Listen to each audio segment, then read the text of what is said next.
আমরা সবাই জান্নাতে যেতে চাই। কিন্তু জান্নাত কি এমনি এমনি পাওয়া যায়? আসেন জেনে নেই এমন ৭টি সহজ আমল যা আপনাকে নিয়ে যেতে পারে আল্লাহর চিরন্ত জান্নাতে। বিশুদ্ধ ঈমান ও তাওহীদ ১। প্রথম ও প্রধান শর্ত বিশুদ্ধ ঈমান।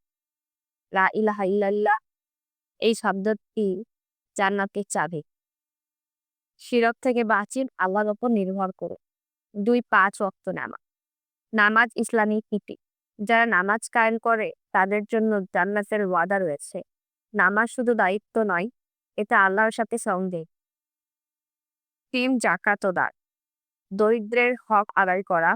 আল্লাহ বলেন, তোমরা যা দান করে আমি তা ফিরিয়ে দেব বোঝা দেবে। ৪. রোজা রাখা। রমজানের রোজা জান্নাতের দরজাগুলো খুলে দেয়। রোজা শুধুমাত্র ক্ষুধা নয়, এটা আত্মার সিদ্ধির একটি মাধ্যম। ৫. কোরআন তেলাওয়াত ও আমল।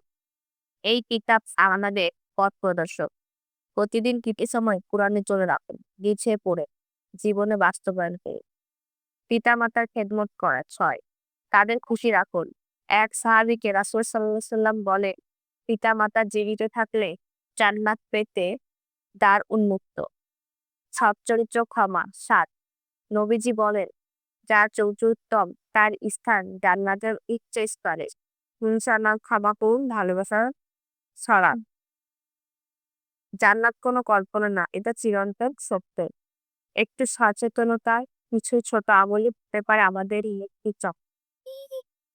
চাইলে ভিডিওটি ভালো লাগলে লাইক দিন, শেয়ার করুন।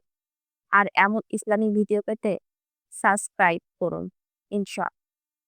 এখন ওই এখন যে বসে থাকতে হবে।